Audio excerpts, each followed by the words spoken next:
Thank you. One of the earlier speakers said, tell a story. So I'm going to tell a story. Once upon a time, a planet was discovered in our galaxy that had all the conditions for life. In fact, it was already teeming with life. And those who discovered it said this would be a perfect place to hang out with our extra population if only we could deal with the existing inhabitants, if only we could somehow entice them into a world of slavery where they could provide us with all the goods and services that we would need to live lavishly on that planet. And so they thought about this and they concocted a clever scheme. They built a technological spore, a shiny, wonderful object, and they sent it by spaceship to the planet, where it landed gently, a gift to the inhabitants of the planet. At first, the inhabitants were frightened and anxious about it, but their scientists studied it carefully and figured out that it wasn't toxic or explosive or dangerous in any way. And in fact, they soon discovered it was really quite entertaining and useful. There were many things you could do with it. And so they reverse engineered it and figured out how they might make copies. Pretty soon they'd made a few hundred or a few thousand copies, which they distributed around, and sure enough, people just loved them. So they made more and more, and pretty soon these spores were reproducing by the millions and billions until the inhabitants had carried them to the farthest corners of their beautiful planet. Pretty soon just about everybody was working night and day ultimately to provide the energy needed to run these things and to make sure they had the latest version of it. Now, of course, this is not a science fiction story. There's only one false sentence in it, and that is that the gift came from outer space. We made the gift and gave it to ourselves. And it seems to be a tradition here of taking out your own personal descendant. So here's mine, a recent descendant in the long line of these magical gifts, these replicating spores, not from outer space, but from right here on our own planet. Now,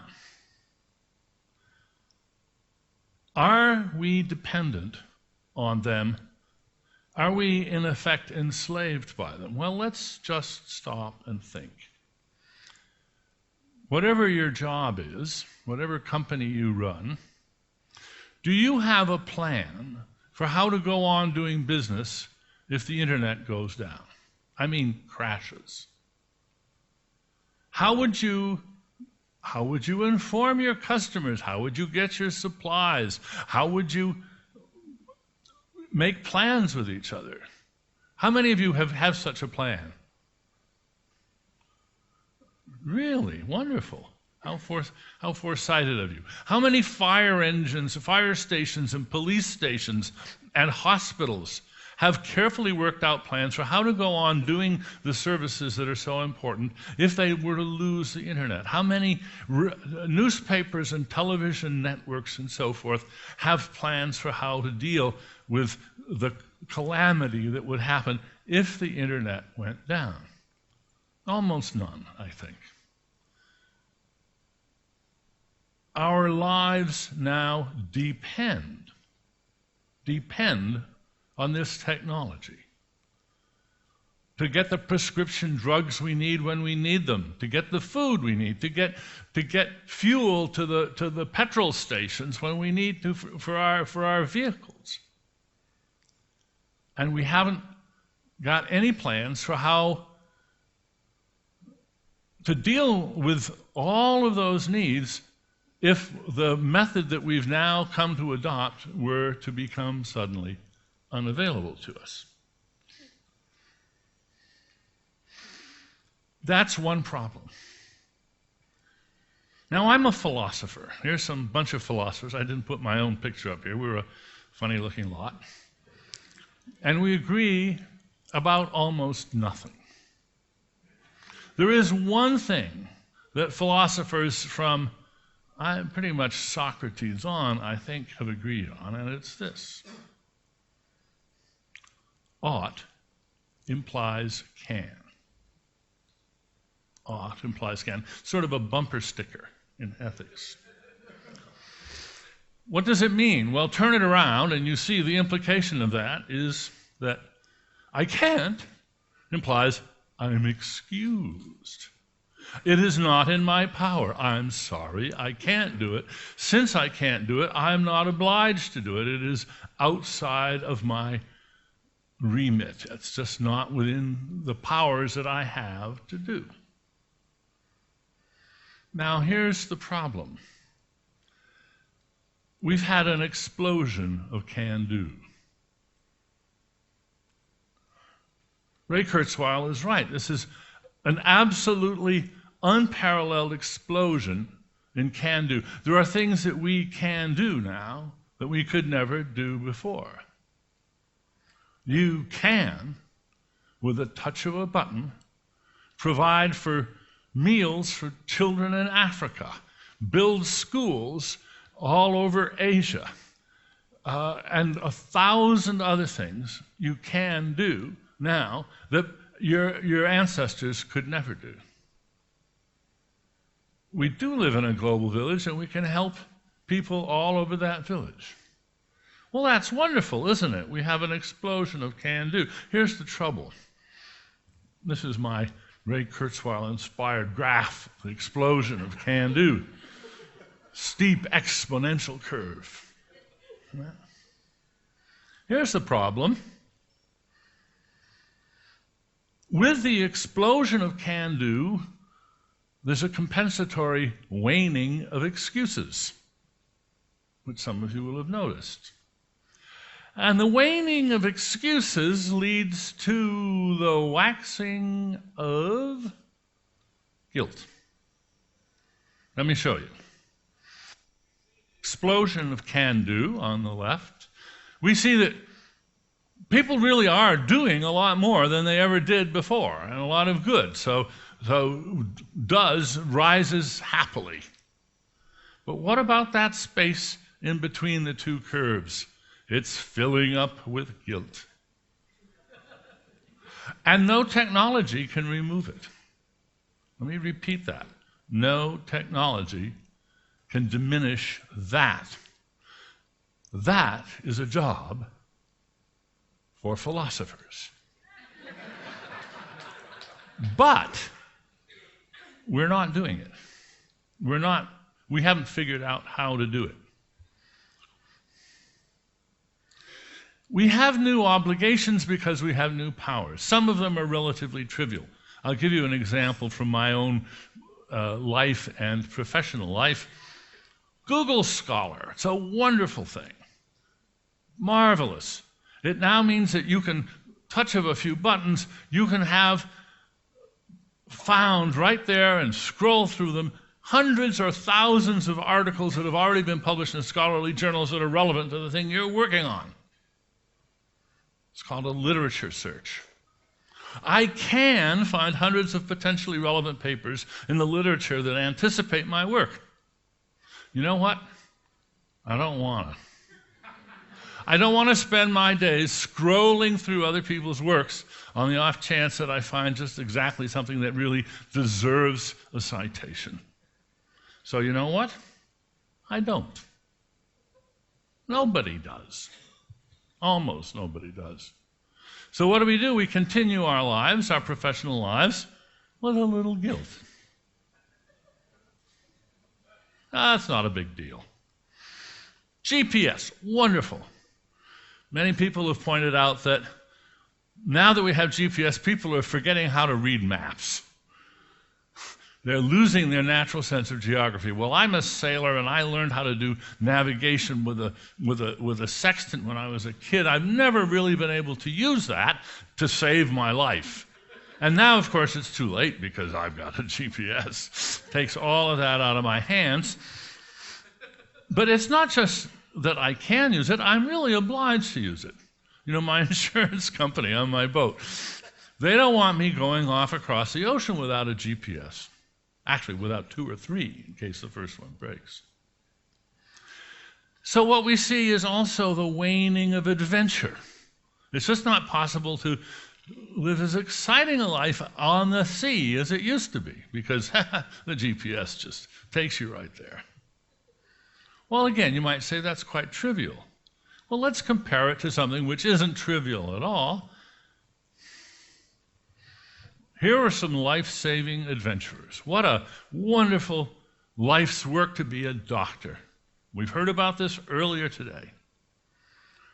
Because doctors are good people, because they have a sense of obligation, they feel obliged to use the latest technology in diagnostics. And so they do. And the technology is becoming so good that they now, in good conscience, can no longer do those seat-of-the-pants diagnoses that were so thrilling to do in the old days.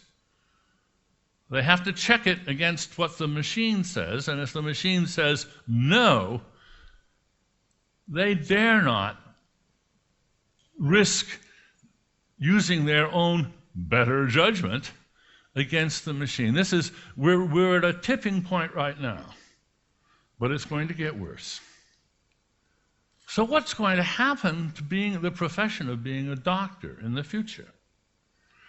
They're going to become all bedside manner and a few button pushes.